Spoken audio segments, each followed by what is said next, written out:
Assalamualaikum warahmatullahi wabarakatuh. Kenalin nama Waalaikumsalam. kenalin nama aku Diko, dan kali ini Diko bakal nemenin teman-teman semua dalam acara Aksi Premier Milenial Berwirausaha dengan tagline Tomorrow is Today. Nah, teman-teman di sini, sebelumnya Diko mau ngucapin terima kasih kepada Kak Tarikat Mojo selaku Ketua Himpunan Mahasiswa, Brian Lucas selaku Ketua Acara, dan seluruh partisipan yang telah hadir pada sore hari ini. Dan benar banget apa yang telah dikatakan oleh teman sebelumnya bahwa saat ini kita tengah dilanda COVID-19. Dan ini tentunya membatasi jarak interaksi kita dan berdiam di rumah. Namun, berdiam di rumah buat kita tidak selamanya untuk tidak produktif, bukan? Dan kali ini, sambil ngabuburit nih ya, kita bakal ngomongin sedikit topik menarik mengenai wirausaha bersama salah satu anak aksi angkatan 2017. Siapa lagi kalau bukan Mas Ahmad Maulana Karamulo, selaku pendiri pemilik franchise forestry di Mulyosari. Untuk Mas mau bisa dengarkan diri terlebih dahulu, Mas. Halo, Mas. Halo, salam kenal Diko. Halo, Mas. Gimana, Mas? COVID-19, Halo. Mas? Sehat selalu kan? Ya, alhamdulillah sehat sih. Semoga yang di rumah pada sehat semua ya. Dan yang menjalani puasa semoga lancar terus sampai nanti tiba saatnya puasa udah selesai. Amin. Iya, banget nih, Mas. Nah, Mas, bisa dikenalin dikit nggak? Gimana sih profil dirinya, Mas? Serta bisa dikasih cerita singkat nih, deskripsi tentang usaha yang jalanin. Oke, aku bakal bagiin cerita-cerita dikit ya tentang usaha, gimana baik buruknya usaha, terus perjuangan untuk menghasilkan usaha yang bagus, gimana sih caranya. Sebelumnya perkenalin dulu, namaku Ahmad Maulana dari akuntansi 2017.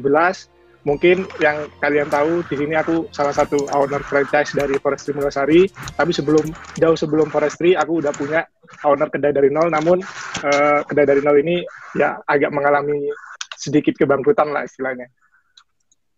Ini, waduh, gimana, Mas? Iya, ini mungkin cerita dikit ya. Ini kedaiku pertama kali aku buka usaha ini semester 2, sekitar semester 2 pas akap lah.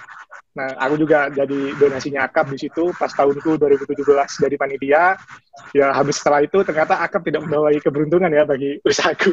Aku kira bisa nge-branding, bisa jadi pemasaran bagi akap dan segala macamnya. Ternyata habis setelah akap menjadi hal yang tidak baik lah bagi usahaku. Akhirnya tiba waktunya redup, akhirnya ya nutup karena dari masalah internal sih sebenarnya. Dari beberapa temanku yang emang teman bisnis yang emang ada sedikit masalah sih. Kemudian habis itu aku bangkit, gimana sih yang paling aku pegang utama sih, pinginnya aku punya usaha sendiri, gak minta duit ke orang tua lagi, dan aku pingin bener-bener apa yang aku kerjakan, jadi aku bisa menghasilkan sebuah uang yang bisa aku nikmati sendiri, dan menjadi sebuah kebanggaan sih. Yang aku pegang selama ini itu, yaitu. Jadi aku masih belum bangga, aku punya segala sesuatunya, tapi masih belum dari hasil jeripayaku sendiri, hasil dari keringatku sendiri sih. Makanya aku habis bangkrut, tutup, aku pikir gimana ya caranya. Tapi dari orang tua kan bilang nih, wah hati-hati kamu gagal lagi segala macem, nanti kamu malah kuliahnya terbengkalai. Tapi aku di situ ngakinin orang tua aku sih, gak, insya Allah aku kali ini bakal lebih serius, bakal lebih niat. Sampai sekarang aku ya dananya dari mana sih untuk buka usaha, ya aku pinjam ke orang tua, nanti aku balikin 100% aku balikin, sisanya baru nanti aku ambil sendiri untuk pribadi. Tapi yang paling utama aku kembaliin ke orang tua dulu sih. Sebenarnya kalau mau bangun usaha sih gak perlu uang yang banyak sih. Dari hal kecil pun tuh bisa. Contohnya bisa nge-retail sebuah barang untuk dijual kembali tanpa harus membeli, tapi dengan menaikkan harga ambil keuntungan itu juga bisa. Dari hal-hal kecil untuk bangun usaha itu bisa.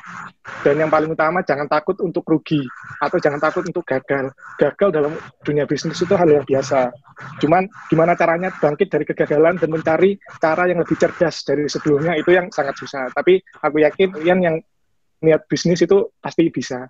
Karena bisnis ya paling utama kalian harus punya niat, ngeluangin waktu, sama harus bisa berusaha lebih untuk target yang kedepannya sesuai. Itu aja sih kalau dari aku. Mungkin ada sedikit pesan sih dari aku, jangan pernah takut untuk gagal dalam memulai bisnis. Mulai aja dulu. Oke, berarti Mas ini mulai usaha dari semester 2 ya, Mas ya? Iya, benar. Nah, kan Mas mulai dari semester 2 nih. Kenapa Mas kepikiran nih pertama kali untuk membuka kedai kopi? Sementara kita lihat nih, kedai kopi Surabaya tuh kayak udah pasar saingan sempurna gitu loh, Mas. Udah banyak banget kayak Mas terjun di lautan arah, jadi kayak udah banyak banget sayangannya. Nah, tapi kenapa sih Mas memulai usahanya dengan kedai kopi? Iya, yang pertama sih, yang paling aku melihat mangsa pasarnya sih. Bahkan para mahasiswa tuh biasanya tuh, wah aku mau nugas nih sama teman-teman, tapi yang tempatnya enak, bisa nongkrong, bicara, berdiskusi, tukar pikiran, itu kan aku lihat sih cuman di kayak di warung kopi, kedai-kedai kopi yang bisa emang buat tempat pemikirannya. Juga aku melihat mangsa pasarnya juga nih. Mangsa pasarnya, semuanya nih kalau aku bangun di kedai kopi di daerah UNER di kampus B, itu malah bikin mangsa pasarku menjadi turun karena kenapa banyak udah kedai kopi yang sampai berderetan sampai dari Jokopi segala macam itu kan udah berderet tuh di daerah kampus B.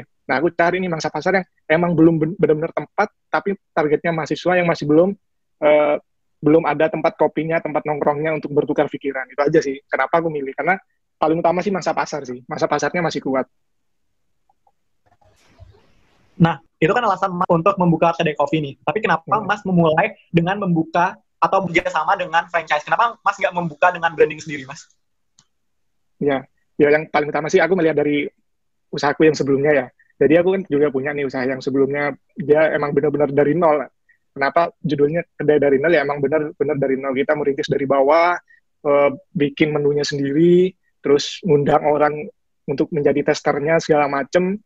Dengan aku belajar begitu, aku mikir brandingnya dan pemasarannya itu sangat susah gitu dulu. Nah, ketika kalian franchise, nah di situ kan franchise membrandingnya dan membeli menunya juga. Jadi kalian hanya tinggal masarin aja target pasarnya ke daerah mana nih. Oh, daerah sekitar. Ya udah kita tinggal masarin ke daerah sekitar aja. Informatif aja sih. Nggak harus nge-branding bener-bener dari nol, bikin logonya, bikin menunya, bikin rasanya, terus di testerin ke orang-orang. Nah, itu sih yang jadi kenapa aku harus milih franchise daripada branding. Karena aku pribadi udah pernah nyoba dari nol itu sih. Nah, kita kan mengetahui nih bahwa franchise itu adalah kita kerjasama kan ya Mas ya. Tapi teman-teman sini mungkin pada belum tahu, bahkan Diku sendiri pun belum tahu gimana sih mekanisme dari franchise itu sendiri. Apakah kita harus memilih dengan modal yang besar atau bagaimana? Bisa diceritain dikit nggak Mas? Mungkin kalau awalnya ya franchise emang benar-benar kita membeli produk dari ownernya, owner aslinya nih yang bikin. Jadi di Bandung kan, di Bogor itu, di Bogor Bandung, dia aslinya di sana. Nah ya kita hubungi nih awalnya, kenapa sih awalnya aku nggak pilih Foresti sih. Awalnya aku emang cari nih rasa yang pas untuk para mahasiswa dan untuk kantong yang pas juga untuk para mahasiswa. Nah aku nyoba ke Janji Jiwa, terus di kampus-kampus B itu aku cobain semua, awal cerita aku kontak, terus aku kontak harganya juga yang masuk budget. Kebetulan awalnya itu Lain Hati, karena emang Lain Hati ya untuk beli franchise-nya sendiri ya sekitaran harga 50 lah untuk franchise-nya. Terus kemudian awalnya Lain Hati karena tapi satu hal Lain Hati untuk di chatnya itu slow respon, sementara kita pingin cepat-cepat untuk membangun itu, kita akhirnya ya udahlah gak usah Lain Hati, ya udah kita buka Forestry. Kenapa memilih Forestry ya? Karena dia untuk pemesanannya segala macamnya, chatnya, syarat-syaratnya itu emang benar-benar cepat di responnya. Kemudian untuk masalah harga ya lumayan sih, emang range-nya tuh sekitar 300 sampai 400. Tapi tergantung kalian mau franchise-nya apa dulu nih. Kalau franchise-nya kayak Foresti, itu ya range-nya sekitar 300 sampai 400. Tapi kalau yang kedai lain, kemungkinan di bawah itu. Tapi kalau yang paling mahal sih, kalau setauku, itu, apa namanya, Jokopi. Bukan Jokopi. Lain Hati itu agak murah, terus Jokopi kalau nggak salah paling mahal. Nah, sebelumnya untuk biar kita lebih jauh lagi, kita mungkin bisa menanya dulu nih, kenapa sih, apa sih yang menjadi motivasi Mas untuk berwirausaha di usia yang sangat belia nih? Mas kan memulai di usia yang semester 2 nih ya, sementara ini masih diam di rumah, main HP, Twitter. Apa sih yang membuat Mas sendiri itu ke-trigger buat membuka usaha, Mas? Ya, yang aku pegang dari awal semester 2 sampai sekarang sih, aku pingin jadi pembeda dalam keluargaku. Aku masih belum bangga dengan diriku sendiri. Ya, sekarang kan biasanya kita bangga nih naik mobil dari orang tua, pakai baju bagus dari duit orang tua, segala macem kan. Yeah. Terus aku berpikir, kenapa ya gak aku bikin usaha, terus aku menikmatinya untuk diriku sendiri. Itu emang hasil perjuanganku sendiri, hasil keringatku sendiri. Kenapa sih aku gak kayak gitu? Kenapa aku harus bangga dengan pemberian orang tua? Kenapa gak aku bangga dengan hasil jeripayaku sendiri? Itu sih yang masih aku pegang dari sekarang. Kenapa? Makanya aku pengen usaha dan usaha terus sih. Nah, itu bisa dicontoh teman-teman semua ya. Jadi kita tuh nggak harus terus-menerus dengan uang orang tua, tapi kita juga harus mulai bekerja keras untuk menggapai apa yang kita inginkan. itu sebuah yang harus dicari teman-teman. Dan di sini juga Diko mau nanya nih, apa sih yang perlu disiapin pertama kalinya kalau misalnya kita membuka usaha, Mas? Tentunya kalau misalnya membuka usaha, pastinya modal tuh harus ada, tapi apakah ada kemampuan-kemampuan lainnya, atau apakah yang harus disiapkan menurut Mas untuk membuka usaha? Yang paling utama sih niat.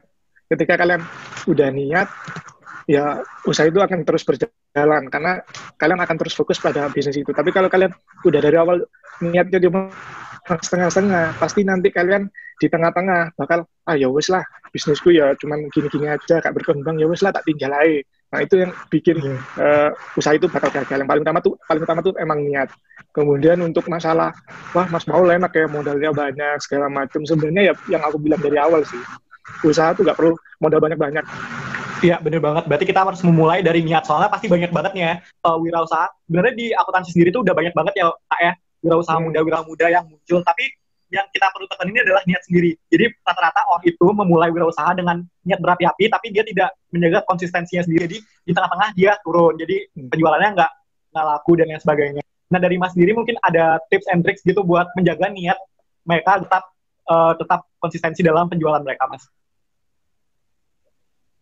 Ya kalau dari aku ya, ketika aku nih, kan aku juga lagi kuliah, sibuk-sibuk kuliah nih, pasti kan aku bingung, ya apa, aku bagi waktunya segala macam, pasti aku mau males, sudah pulang kuliah, habis rapat, habis ini segala macam, turun, ya yang paling aku untuk menjaga tetap niatku kepada bisnis, ya ketika aku dapat uang dari bisnis, pasti aku membeli sesuatu barang nih, dari hasil jeripayaku, itu sebagai reward kalau aku udah melakukan sesuatu hal sih, itu sih yang paling ini untuk membanggakan diriku sendiri, memberikan reward untuk diriku sendiri sih.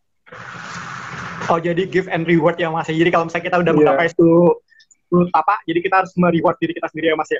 Nah tadi Mas menyinggung cara bagi waktu nih Mas. Dan pastinya semua orang itu pasti memiliki masalah yang sama, yaitu gimana cara membagi waktu antara kuliah atau wirausaha. Dari Mas sendiri gimana cara membagi waktunya Mas? Kalau aku pribadi sih selama aku kuliah ya aku kuliah dulu, menjalankan kewajiban dulu. Habis itu kalau emang ada waktu senggang ya aku ke kedai kafe untuk melihat perkembangan kafeku gimana, karyawanku gimana. Karena paling susah tuh menjaga stabilitas karyawan sama kejujurannya karyawan sih. Itu yang paling susah, sama paling ya masalah untuk stok dan segala macamnya. Ya mungkin kalau aku nih siang ada kelas sampai jam 6 baru ada kelas lagi, ya udah aku bakal manfaatin waktu luangku dari jam 3 ke jam 6 untuk ke kafe segala macam, nongkrong, duduk-duduk sampai nanti jam kelasku udah mau masuk, baru aku masuk kelas. Tapi nggak dapat dibohongi sih, aku kadang ya bolos segala macam, ya itu aku lakukan untuk ya mungkin kalau emang ada hal urgent baru aku bolos, itu nggak dapat dipungkiri ya emang. Tapi jangan dicontoh aja sih. Oke, jadi Mas ini juga suka bolos ya, nggak suka sih. Kita bisa ngambil nilai positif dari Masnya, tapi kalau misalnya bisa, jangan sampai kita ikut bolos juga. Nah, iya, Mas, jadi Diko juga ingin nih, pastinya dalam membangun usaha ini ada jatuh bangunnya nih ya Mas ya. Kira-kira jatuh bangun selain adanya COVID-19 itu apa sih Mas? Apakah pernah, kan tadi awal Mas menyinggung tentang kebangkrutan tuh. Gimana sih ceritanya Mas itu bangkit dari kegagalan sendiri gitu Mas? Yang paling awal sih aku buka bisnis kan bangkrut gara-gara emang temanku, yaitu dia cuma niatnya di awal nih, membara di awal, habis itu di pertengahan tiba-tiba temanku ngilang nih, beberapa temanku ngilang, akhirnya kan nggak mungkin kan bisnis itu sendiri, sementara aku juga kuliah kan, jadi harus emang benar-benar harus membagi waktuku besar kan kepada bisnis itu. Akhirnya ya aku ya udahlah, kita juga bingung juga untuk mencari segala macamnya, ya udah kita tutup aja nih, sampai sekarang akhirnya tutup. Ya yang menjadi pokok kuncinya tadi itu, yang pertama ya kemudian ya cari teman, kalau emang mau berafiliasi sama teman bisnis ya kalian harus benar-benar cari yang benar-benar tuh niat, gak hanya ya wis ayo bikin usaha, ya wis buka yuk, jebret udah buka, ternyata di tengah perjalanan yang satu ngilang tanggung jawabnya, yang satu menjalankan tanggung jawabnya. Itu yang paling bahaya di situ ketika kalian berpartner sih. Jangan sampai kalian salah mencari teman bisnis. Itu sih kuncinya dari pengalamanku ketika aku bangkrut segala macam. Terus habis itu ya udah akhirnya aku bangun, pingin temanku tuh ngajak lagi, ya aku pengen bisnis aku menceritakan juga nih, aku pernah di punya partner kayak gini, tapi ketika kamu mau bisnis sama aku ya ayo, tapi jangan sampai kamu nanti menjadi orang yang sama kayak temanku yang ini. Nah habis itu ya udah kita tanda tangan kontrak tuh sama temanku, tanggung jawab apa saja yang dapat dibagi segala macamnya sih. Jadi mereka punya tanggung jawab ketika kalian ketika partnermu salah atau melenceng dari perjanjian kontraknya, ya kamu bisa tuntut dia atau bisa bilang kamu kok gini segala macam. Itu sih yang jadi Gimana sih cara kita untuk peka terhadap keadaan itu, Mas? Jadi kayak kita tuh bisa melihat peka terhadap peluang-peluang yang ada untuk membuka bisnis. Mungkin dari Mas sendiri ada tips and triknya untuk membuka usaha, cara kita peka terhadap lingkungan kita sendiri. sebenarnya sih lebih banyak berteman sih. Ketika kalian punya banyak teman, terus kebutuhan teman kalian pasti sangat kalian tahu. Oh, ternyata teman-temanku lagi ngetren ini nih, lagi ngetren kopi atau segala. Kalau aku sih emang gitu ya, karena teman-temanku lebih banyak, ayo ngopi, apalagi di FEB, bus B, ngopi ngerjain tugas nanti di sini, di tempat kopi sini, tempat kopi sini. Makanya aku membangun kopi karena aku melihat teman-temanku membutuhkan kopi, membutuhkan tempat untuk nongkrong yang nyaman. Nah, sebenarnya ya itu lebih banyak interaksi aja sama orang, sehingga kalian bisa mengerti apa kebutuhan orang, apa yang lagi menjadi peluang bisnisnya untuk orang-orang ini. Persaingan kita agar tetap memenangkan persaingan di pasar persaingan sempurna. Nah, Mas, kan kita ini tentunya kopi-kopi semakin berkembangnya zaman, orang-orang itu kadang mungkin akan bosan dengan yang biasa-biasa aja ya, Mas ya. Mungkin Mas bisa kasih keinginan Mas untuk menginovasi kopi-kopinya Mas. Apakah akan ada inovasi-inovasi baru terhadap produk yang Mas akan jual gitu? Mungkin sih kalau ya ini sih yang jadi hal stagnannya ketika kalian franchise, ya itu kalian tuh nggak bisa nih bikin menu sendiri segala macam, karena menu kalian nggak boleh berubah apapun dari pusat. Nah, kalian hanya bisa nunggu menu baru, itu emang dari pusat. Pastinya franchise itu bakal mengupdate apa sih menu-menu baru, menu-menu hal yang emang dipinginkan oleh masyarakat itu apa, para kuda itu apa. Kan waktu itu kan emang zamannya boba, terus habis itu ada juga nih kopi boba segala macam. Nah, itu pastinya bakal update dari pusat. Untuk dari diriku sendiri, untuk secara pribadi sih pingin, cuman kan secara kan kita udah kontrak franchise, jadi untuk sementara sih nggak bisa, tinggal hanya nunggu dari pusat sih. Kalau pingin. Oke. Jadi ada kelebihan dan kelemahan sendiri antara franchise sama kita membangun usaha sendiri ya Mas. Salah satunya kalau misalnya dalam franchise, kita mungkin keunggulannya membantu promosiin, terus branding udah punya nama, tapi kelemahannya tuh kayak nggak bisa berinovasi ya Mas. Ya, benar. Atau mungkin ada kelebihan keunggulan lainnya yang harus Mas bisa kasih tahu, biar teman-teman yang lainnya bisa pada tahu nih, ternyata kalau misalnya franchise tuh kayak gini, kalau misalnya usaha biasa kayak gini nih. Soalnya kan Mas sendiri udah pernah ngejalan keduanya Mas. Ya, yang jadi perbandingannya sih paling utama harga sih. Sebenarnya kalau harga, kalau dibilang kalau mau nggak franchise itu lebih murah. Cuma resiko yang bakal terjadi itu akan agak sedikit besar lah dari ketika kita franchise. Tapi kalau franchise, tapi untuk resikonya itu agak sedikit minim. Tapi semuanya kembali sama pemasaran kalian, sama promosinya kalian sih. Ketika promosi, rasa, dan informasinya kalian sangat mantep, ya pastinya bakal juga tinggi. Sebenarnya yang jadi perbandingan utamanya itu di harga, terus promosi, kemudian rasanya mungkin sedikit berbeda, ada yang suka, ada yang enggak. Terus kemudian kita bisa bervariasi sendiri ketika kita membuka kedai sendiri, tapi ketika franchise kita nggak bisa bervariasi.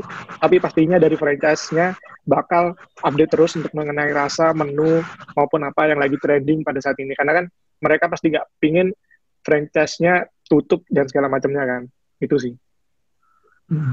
Oke. Sebelumnya mungkin Mas bisa ngasih sekali lagi nih tips and tricks untuk teman kita semua buat mulai berwirausaha nih Mas, biar nggak mager, biar nggak nunda-nunda. Gimana sih tips and tricks biar emang yakin untuk mulai usaha Mas? Yang pertama sih kalian harus tahu nih, kalian suka nggak dengan dunia bisnis. Itu yang paling utama, sangat utama itu. Terus kemudian kalian jangan berpikir sempit. Sempit itu gimana ibaratnya? Sempit, nggak ada dana, nggak ada modal, nggak ada hal segala macamnya. Bisnis itu dimulai dari hal yang peluang yang sangat kecil. Contohnya ya seperti yang aku tadi contohin, kayak kalian bisa retail sebuah barang, terus di up harganya, itu juga sangat bisa. Terus kemudian kalian jangan takut untuk gagal. Gagal itu hal yang biasa dalam bisnis. Cuman gimana caranya kalian untuk maju ketika kalian gagal, untuk memilih pemikiran lebih cerdas ke depannya, itu yang bakal kalian cari sendiri. Pokoknya pernah takut untuk gagal. Gagal itu pasti ada dalam dunia bisnis. Semua bisnis yang sukses itu gak ada dalam kata hal yang cuma sukses terus, itu gak ada. Pasti ada kata gagal dalam sebuah bisnis. Itu hal yang wajar. Cuman gimana caranya kalian bangkit, itu dari kalian, diri kalian sendiri sih, gimana caranya. Ya paling utama sih itu, niat. Paling utama kalian harus punya niat, dan jangan pernah berpikir sempit, gak punya dana, gak punya modal, itu bukan hal sebuah dunia usaha. Dunia usaha itu bisa dari hal kecil apapun, bisa kalian buat usaha. Dan buat teman yang mungkin, sedikit informasi gini ya teman-teman, yang mungkin tidak bisa berwirausaha karena kesulitan dalam modal, dari Universitas Erlangga sendiri juga memiliki program nih namanya PMW. Jadi kita tuh dibiayai oleh kampus untuk membuka usaha kepada wirausaha muda khususnya di Universitas Erlangga. Nah, untuk Mas Maul sekian aja pertanyaan dari saya. Kita lanjut ke sesi tanya jawab nih. Untuk teman-teman yang ingin bertanya bisa menekan fitur raise hand, nanti saya akan memilihnya.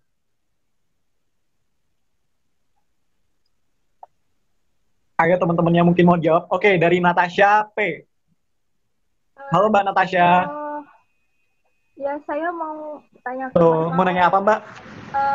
Jadi mau tanya nih, Mas kan di masa pandemi saat ini itu menjual produk di e-commerce itu kan, atau media sosial itu kan berpeluang besar. Nah, apa mungkin kira-kira Fortri dari pusat sendiri juga memproduksi semacam instant coffee bundle gitu, yang dipasarkan ke e-commerce, yang mungkin tersedia dari bubuk kopi, susu cair, dan lain-lain. Contohnya kan saat ini Singfutang sendiri itu kan juga menjual semacam paket bundle boba yang diolah sendiri oleh konsumen di rumah. Jadi mungkin nggak sih dari Fortri sendiri itu menjual instant coffee bundle gitu, jadi konsumen bisa menikmatinya walau di rumah. Sekian dari saya. Makasih Mbak Natasha. Mungkin Mas Maul bisa menjawab ya. Iya, untuk sekarang sih kayaknya masih belum ada. Kemungkinan Forestry mungkin berpikir ya, kalau kita ngasih menunya terus gram-gramannya berapa, itu mungkin bakal menjadi bocoran untuk menu Forestry kan, untuk menjadi plagiatnya Forestry segala macam. Tapi untuk sekarang sih masih belum. Tapi untuk sekarang masih ya semacam kopi botolan untuk untuk para customer yang bisa diantar ke rumahnya masing-masing sih. Untuk sementara masih itu. Tapi untuk masalah untuk kopi instan kayak susu terus bubuk kopinya suruh bikin di rumah sendiri segala macamnya, untuk sekarang sih masih belum, masih hanya sebatas mengenai botolan kopi, jadi yang agak besaran gitu sih. Oke, untuk Mbak Natasha udah kejawab? Sudah makasih. Makasih juga Mbak Natasha. Teman-teman yang lain mungkin ada yang bertanya bisa menyalakan fitur raise hand. Ini kesempatan kalian buat nanya ke Mas Keren ini, soalnya sangat inspiratif ya. Dia udah dari semester 2 udah berwirausaha. Oke, mungkin dari Mbak Amelia Dewi. Mbak Amelia Dewi bisa silakan bertanya. Selamat sore Mas Maul sama Mas Diko.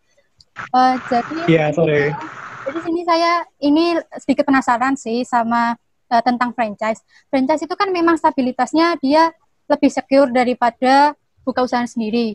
Cuma karena ini franchise kan jadi pastinya bagi hasil ya Mas. Nah, itu saya penasaran, bagi hasilnya di bidang franchise ini dari hasil penjualannya itu lebih besar ke pusatnya atau lebih besar ke pemilik cabangnya, seperti itu. Makasih Mas. Baik, bagaimana Mas? Kalau masalah pembagian hasil sih tergantung dari franchise-nya sih. Ada yang emang kayak lain hati, dia tuh emang tetap pembagian hasilnya 2,5 juta. Terus untuk kopi-kopi yang lain ya tergantung dari franchise-nya. Kalau untuk aku sendiri sih itu pembagiannya cuma 5% dari hasil kotornya itu berapa. Jadi untuk pembagiannya sih sebenarnya lebih besar ke pemiliknya daripada ke pusatnya. Tapi ketika penjualan kotoran HPP kalian lebih besar, maka persentasenya bagi hasilnya juga lebih besar. Itu yang nggak enaknya ketika Forestry. Tapi ketika kalau yang franchise yang lain itu emang udah stuck. Nah, mau besar atau mau segitu. Tapi kalau Forestry itu fleksibel, tergantung dari penjualannya. Ada enaknya sih sebenarnya. Oke, jadi semua juga tergantung dari usaha masing-masing ya Mas, ya, usaha franchise-nya. Tergantung juga dari regulasi dari perusahaan masing-masing. Untuk Mbak Melia udah kejawab? Sudah, terima kasih Mas. Terima kasih. Oke, lanjut ke Mbak Celin Chandra.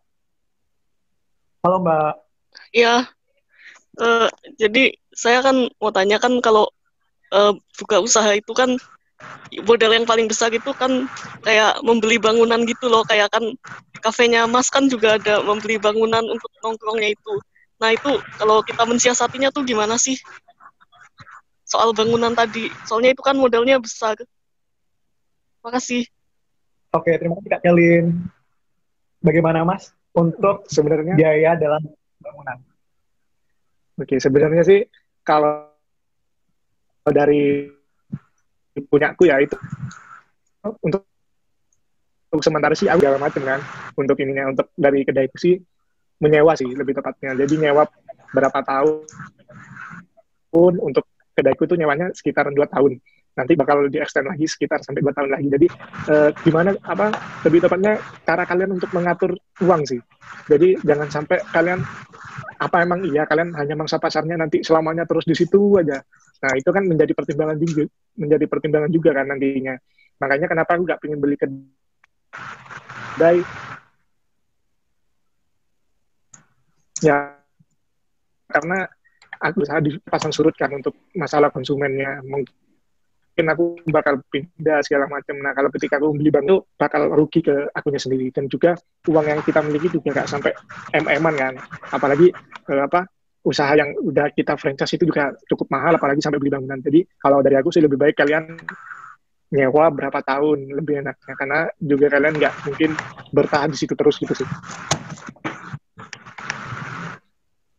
Oke, jadi tergantung juga Mas ya dari kita sendirinya mau kayak gimana, tergantung juga usahanya, kita mau nyewa atau kita juga mau beli. Soalnya kalau misalnya beli juga resikonya besar juga, kalau misalnya sewa tergantung dari kita sendiri juga ya Mas ya. Untuk Kak Celin udah kejawab kan Kak? Ya udah, makasih. Makasih Kak Celin. Oke teman-teman, mungkin ada yang mau bertanya lagi. Bertanya aja karena ini kesempatan kalian untuk berkonsultasi dengan bisnis dengan ahlinya nih yang udah berpengalaman. Teman-teman yang mungkin mau nanya bisa angkat fitur raise hand. Oke, untuk Mas Dian Zape. Halo Mas. Halo Mas Mau. Ayo Pel. Enggak,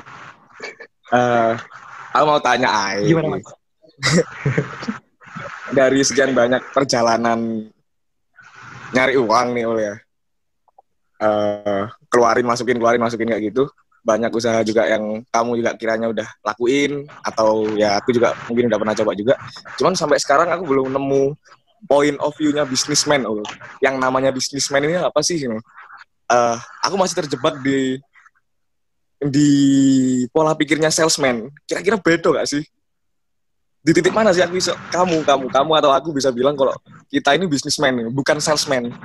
Kita bukan cuma orang yang mikirin jual, terus dapat income, terus bisa muter uangnya dari penjualan lagi, kayak gitu sih Ul. Coba mungkin kamu bisa jawab, soalnya aku kejebak di situ. Kira-kira apa sih yang bikin beda antara businessman sama salesman itu? Makasih Pak Mau. Baik. Love you. Terima kasih Mas Ferdianto. Bagaimana Mas Mau? Pertanyaan cukup berat ya Mas.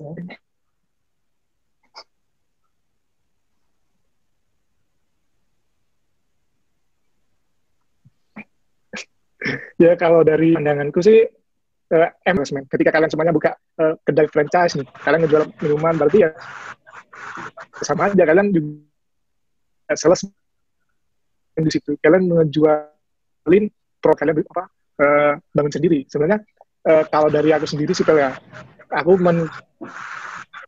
mensiasati itu businessman atau salesman ketika aku ngejualin produkku sehingga aku disebut salesman. Emang itu disebut salesman. Itu aku mensiasatinya emang ini lo rasakan produkku. Nah itu di situ sih. Tapi ketika aku mensiasatinya sebagai businessman, ketika teman-temanku datang terus ngopi bareng sama aku, yang aku traktir semuanya secara gratis, itu yang aku bisa rasakan. Karena kenapa? Karena aku merasa ini lo punya bisnisku. Kalian bisa aku traktir. ini hasil jeripaya aku, itu sih yang aku dapat siasati sebagai bisnismennya. Oke, jadi pertanyaan dari Mas Ferdianza menjadi pertanyaan terakhir pada sesi kita pada sore hari ini. Ya. Dan sebelum kita menutup, gimana Mas? Ayo, Enggak apa-apa. terusin Mel. Mau bilang terima kasih dulu aja sama Maul. Makasih ya Maul. Oh iya, Bukan apa-apa, makasih juga, Fel. Mas. Oke, pertanyaan Mas Ferdianza menjadi pertanyaan terakhir dalam perjumpaan kita pada sore hari ini. Sebelum kita menutup perjumpaan kita pada sore hari ini, pertanyaan terakhir adalah gimana sih bisa sampaikan kesan dan pesan Mas Maulana terhadap acara kita pada sore hari ini? Secara singkat aja. Ya, kesannya sih sangat membanggakan. Aksi punya entrepreneur kayak gini tuh sangat membanggakan. Yang paling utamanya aksinya sendiri yang ingin menghasilkan jeripaya sendiri, dan selamat berjuang untuk menjalani hidup kalian sih.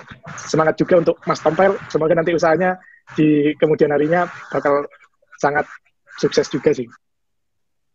Amin.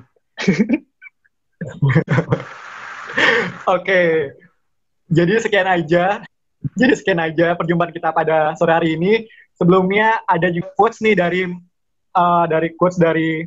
Mas Maul yang saya tangkap. Ketika kita ingin berusaha, kita harus usaha, jangan takut gagal, karena kegagalan itu pasti akan ada, tapi bagaimana cara kita bangkit. Dan pesan terakhir dari saya adalah, if you never tried, how will you know if there any chance? Jadi ketika kita tidak memulai, kapan kita akan mengetahui bahwa akan ada kesempatan lainnya. Nah, sekian aja perjumpaan kita pada sore hari ini. Mohon maaf kalau misalnya ada kesalahan kata. Makasih juga buat Mas Maulana yang sudah menyempatkan hadir untuk perjumpaan kita pada sore hari ini. Semoga dengan adanya acara ini akan ada wirausaha muda baru lainnya. Terima kasih Mas. Dan terima kasih juga kepada seluruh partisipan yang hadir pada sore hari ini. Ya, terima kasih juga pada seluruh partisipan yang telah hadir pada sore hari ini. Semoga bisa mengambil hikmahnya dengan baik. Itu saja dari saya Andika Kaya, saya pamit undur diri. Wassalamualaikum warahmatullahi wabarakatuh. Dadah. Assalamualaikum warahmatullahi wabarakatuh. Waalaikumsalam, Diko. Waalaikumsalam.